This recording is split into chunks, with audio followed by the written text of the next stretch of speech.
Bom dia, aqui é Remo Noronha, mais uma aula de Física ou Matemática. Hoje eu quero fazer um apanhado global das matérias de Física e Matemática, o que mais cai. Por que disso? As pessoas estão pedindo muito para eu acompanhar o que está acontecendo com o CFO-CBMERGE, que vai ser no segundo semestre, tudo indica que sim, mas pode ser que não, e o edital não sai, está todo mundo ansioso, e eu falo para as pessoas, vai estudando. E isso me fez perceber algo que estava faltando no canal. Vai estudando o que, cara pálida? Né? O que você tem que estudar que eu posso dizer com certeza vai cair numa prova de uma maneira global de física ou matemática, seja para seja para o FUVEST, seja para provas militares, ou seja para vestibulares, seja para concurso. O que você tem que estudar enquanto um edital não sai, ou o que você tem que estudar se por um acaso você tem pouquíssimo tempo para poder encarar a prova que você vai fazer. Então, eu pensei no seguinte, tá? A ideia é de 70-30. O que eu posso garantir 70% de uma prova estudando 30% do conteúdo todo? Né? Então, para onde as questões convergem? Né? Lógico que isso vai mudar de banca para banca, e isso tem diferenças aí, dependendo para onde você está estudando, mas de uma maneira global, tem coisas que são recorrentes em todos os vestibulares, e é isso que eu estou querendo discutir aqui, tanto em física quanto em matemática. Então vamos lá, sem mais delongas. Então, olha só, a ideia foi essa aí que eu falei de inicial. Como estudar de uma forma consistente antes de chegar a um edital? Por onde começar? E lá no fim, depois de falar das matérias que eu considero ser mais importantes, tanto em matemática, que eu vou fazer primeiro, quanto em física, eu quero lá no finalzinho de conversa discutir com vocês a questão de estilo de prova, beleza? Legal. Então, vamos começar a pensar em matemática, né? Então, desenrola, bate, mas em vez de virar de ladinho, encara de frente, tá? E como é que a gente pode começar a desenrolar a interpretação? Eu fiz um vídeo aqui no canal que, se por um acaso as pessoas perguntarem assim para mim, Remo, qual o vídeo mais importante? Eu resolvi uma questão da UERJ, no qual, ao invés de eu simplesmente resolver a questão, eu estabeleci, na minha visão, o que é interpretar uma questão. Né?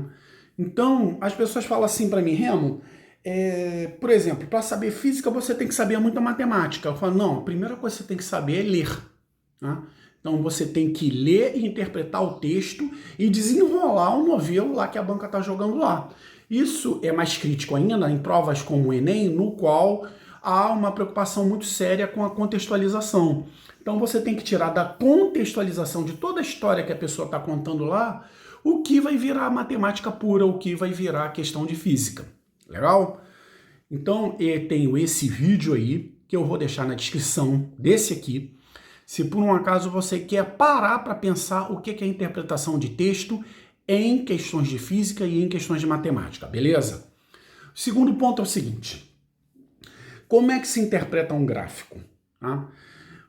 Esse gráfico que está desenhado aí que vocês estão vendo, ele tem um eixo horizontal e tem um eixo vertical, como a maioria dos gráficos que você vai encontrar aí que são bidimensionais. Normalmente vai estar interrelacionando duas grandezas. Então, por exemplo, numa questão de cinemática, espaço e tempo, por exemplo. Muitas vezes eu fazia uma pegadinha quando dava aula presencial, eu falava assim, a inclinação nesse gráfico aqui, antes de colocar as grandezas, quer dizer o quê? Aí os alunos saem chutando. Enquanto você não coloca as grandezas, um gráfico não quer dizer nada. Então, a primeira coisa que você tem que fazer ao interpretar um gráfico é ver quais grandezas estão sendo interrelacionadas. Porque se é espaço e tempo é uma coisa, se é tempo e velocidade é outra coisa totalmente diferente. Você tem um gráfico que vai dar outra visão para você. Então, primeiro, quais grandezas estão sendo relacionadas e depois com quais unidades essas vão estar estabelecidas. E aí você chega à questão crucial, que você transforma um texto em uma conta, né? É você ter a noção do que está sendo perguntado. Quando você chegou aí, você já matou 80% da questão.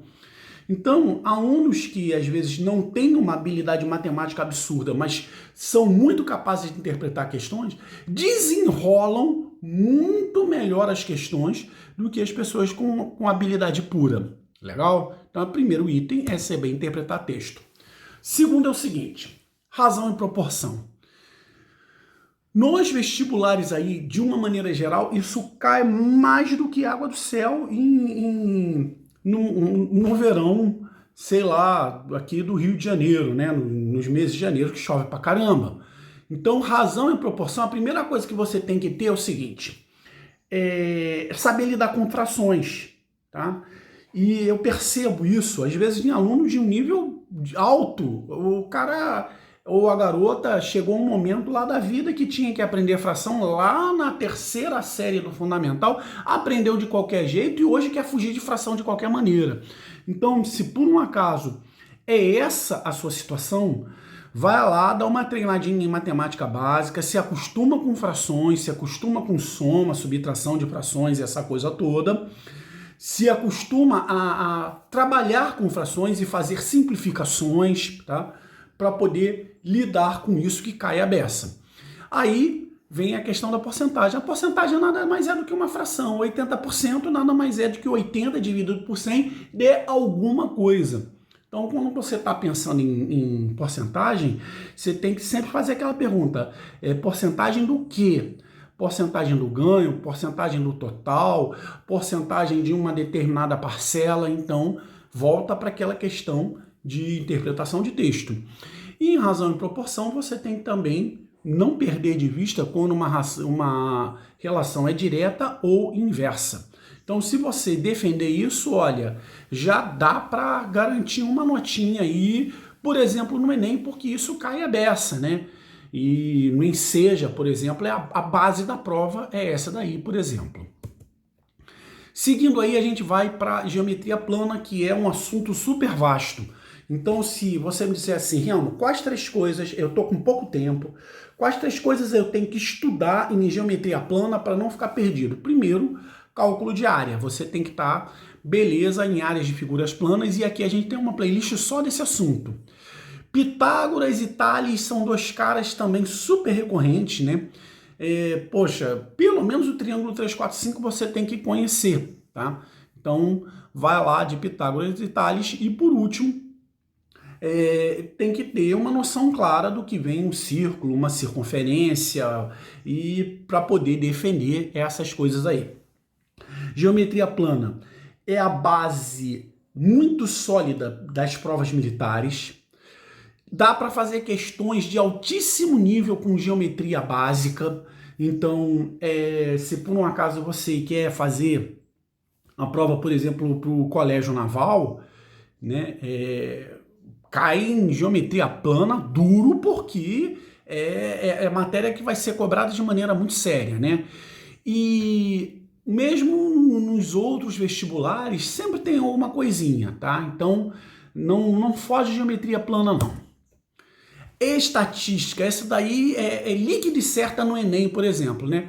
Quando eu estou falando média, mediana, moda, média ponderada, isso cai a beça, tá? Os gráficos de estatística, eles podem trazer questões um pouco mais pesadas, então tem que dar uma olhada.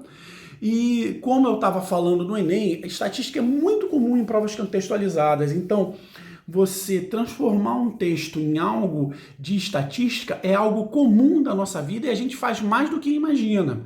Então, às vezes as pessoas falam que assim, Remo, matemática é acadêmico. Não, matemática é para a vida e estatística é um dos assuntos que você pode não perceber, mas você usa no seu dia a dia quando vai no supermercado, por exemplo, tá? Quando você quer saber qual a chance do seu candidato ganhar uma eleição, quando você quer saber qual escola de samba ganhou, então o carnaval. Então estatística é algo, qual é a chance do seu time ser campeão ou chegar a Libertadores, ou na minha tristeza aqui do meu time voltar para a Série A, né? Tudo isso é estatística, tá? Dá para fazer milhares e milhares de questões com esse tipo de coisa, né? E temos também playlist separada disso.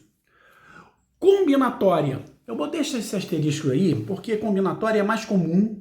A combinatória que cai mais séria, mais pesada, ela vai ser mais comum nas provas mais pesadas, como por exemplo aqui do canal, vai cair muito na FUVEST, vai cair na ESA cai bastante também, SPSEX, o ERJ cai alguma coisa também de combinatória, você vai encontrar no Enem às vezes questões até um pouco mais pesadas de combinatória, né?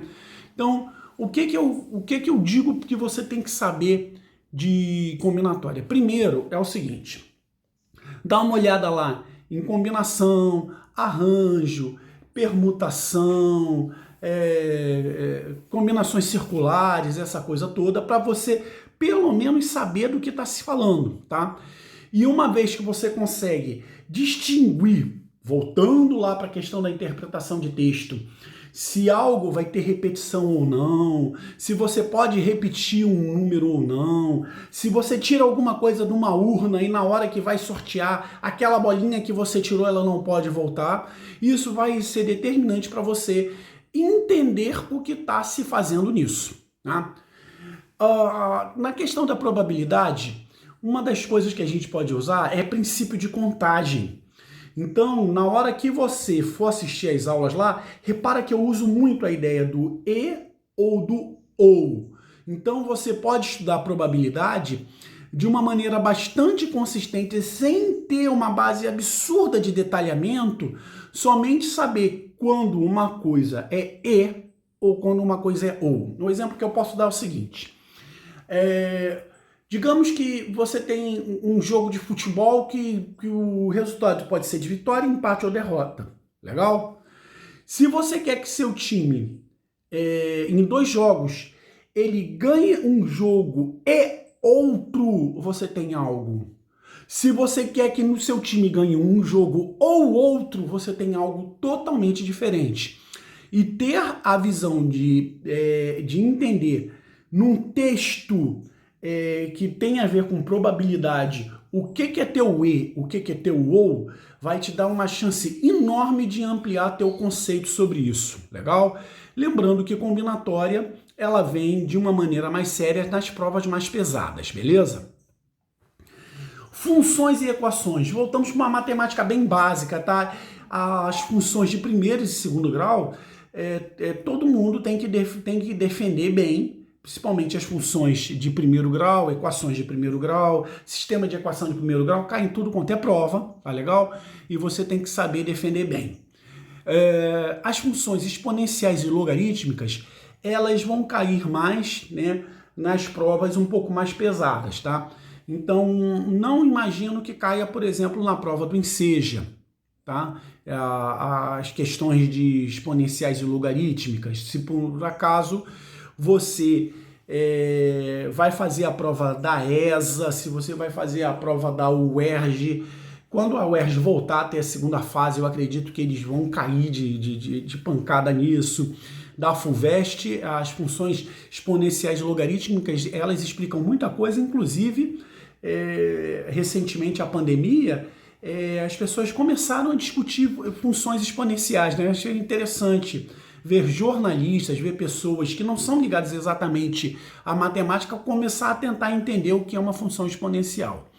Se você vai fazer uma prova de um nível um pouco mais alto também, dá uma olhada em funções compostas, inversas e pensar também em algo que eu não vejo acontecer muito por aí, pode ser um instrumento muito poderoso, fazer soluções de questões, principalmente de múltiplas escolhas, ao desenhar o gráfico. Se você desenha o gráfico, você passa a ter uma visão do que está acontecendo, beleza? Progressão. Progressão aritmética, progressão geométrica. Normalmente se pede termo e soma, isso é muito comum. Fibonacci andou caindo aí, é aquela sequência em que você começa com 0 e depois vem 1. Depois vem 1 de novo. Por quê? Porque 0 e 1 é 1. Aí o próximo número é 2, porque 1 mais 1 vem 2. Depois 1 mais 2 é 3. 2 mais 3 é 5. Essa sequência tem caído muito. Dá uma olhadinha aí, tem inclusive um vídeo divertido aí que eu recomendo as pessoas verem, que é o Donald no País da Matemática, e que isso é muito bem explicado. Para as progressões infinitas, né? Então, quando você tem uma progressão geométrica na qual a tua razão é fracionária, você vai cair nas progressões infinitas, de somas infinitas, né? Então essa daí que você tem um resultado finito de soma de termos infinitos, melhor dizendo, né? Isso aí te dá inclusive uma ferramenta interessante para você entender melhor como é que funciona a dízima periódica, tá? Já fiz soluções assim aqui no canal. Trigonometria. É bom que, se você vai fazer uma prova mais tranquila, se acostumar com os ângulos de 30, 45 e 60 graus para trigonometria básica, porque isso aí é líquido e certo nas provas mais básicas, tá? E você vai ter nas provas mais pesadas soma de arco, arco metade, arco duplo, aquela transformação de soma e produto em arco, eu nunca vi cair, tá? Já até botei aqui a explicação no canal, só para cumprir tabela, para dizer que não tem, porque eu nunca vi cair. Legal, nas provas atuais isso aí não tem acontecido, a não ser que você vai fazer prova para o IME e o ITA, né? E as funções circulares vão cair de uma maneira mais comum na FUVEST, na UERJ, se bem que de vez em quando tem dado o ar da graça também no Enem. Eu acredito que isso encerra a matemática, sim. Encerrou a matemática e voltamos aqui para a interpretação em física, né? Vamos dar uma olhada aí rapidamente no currículo de física e a interpretação de gráfico, a interpretação em física, ela é muito semelhante à interpretação de matemática, sendo que aqui é uma particularidade que em física é bom você montar um vocabulário físico. Então, palavras como trabalho, como calor, são palavras que têm um significado físico, direção, sentido, são palavras que têm um significado físico, às vezes um pouco diverso do que você tem no senso comum. Então, além daquilo que a gente conversou em matemática, a parte de interpretação de física, para você desenrolar, bater e encarar de frente, você tem que se acostumar com o jargão da física, né? Com as palavras utilizadas de uma maneira particular em física. Cai em tudo quanto é prova, cinemática escalar é garantido. Vai ter uma questão de velocidade, posição, aceleração em qualquer prova. Isso aí é líquido e certo. Sendo que nas provas mais pesadas, ao invés de cair cinemática escalar, né? Pode cair também a parte cinemática vetorial. Então isso aí é a base inicial da física, não deixe de estudar. Inclusive dá para fazer questões bem pesadas. Bem, leis de Newton, sistemas de força, aquele que você vai fazer aquele gráfico, tudo mais, né? E segunda lei, ele vai cair muito levando em consideração o que acontece num elevador, o que acontece quando um carro faz uma curva, qual vai ser a diferença de como as coisas acontecem dependendo de você estar num referencial inercial ou não. E é comum também cair as questões de torque, e talvez você tenha ouvido falar disso como um momento de força, né? Então essas questões aí são comuns, não deixe de dar uma olhada. Outra, líquido e certo, tá? Trabalho e energia. E se você tem que saber lá o que é energia mecânica, o que é energia elástica, o que é energia potencial, o que é energia cinética, e isso também em eletricidade, na parte inicial da eletricidade, né? Para você poder entender, por exemplo, diferença de potencial, o conceito de energia é fundamental, inclusive para você poder diferenciar as grandezas vetoriais e escalares na eletricidade, beleza? Na parte de termologia, pode cair questão de termometria, né? Você converter temperatura de Celsius para Fahrenheit é uma questão muito comum. Gases, é bom dar uma olhadinha, apesar de não cair absurdamente. Nas provas de alto nível é comum cair questões de termodinâmica. E eu tinha que dar uma pitadinha aqui de física moderna porque o pessoal gosta as bancas gostam de mostrar que estão atualizadas, caindo um pouquinho lá de relatividade ou de Planck ou quântica, né? Inclusive, deixa eu abrir um parênteses aqui, né? Quando alguém chega e fala para mim que algo é espiritual em nível quântico, me dá a certeza que a pessoa não estudou o assunto em física, né? Vamos nessa. Ondulatória. Gente, que V igual a lambda F, essa daí, poxa, vai cair num vestibular esse ano porque cai sempre, tá? Da parte de ótica geométrica, refração, espelho plano, espelho esférico e lente esférica não cai tanto, mas dá uma olhadinha rápida, pelo menos para saber do que está se falando, tá? Mas ondulatória dá para fazer questões de todos os níveis em todas as provas, então alguma coisa vai cair no vestibular que você vai fazer. Eletricidade, a parte inicial, força, campo e potencial elétrico, circuitos muito naquela pegada de lei de Ohm, né? A diferença de potencial, intensidade de corrente que multiplica a resistência, é muito comum esse tipo de questão.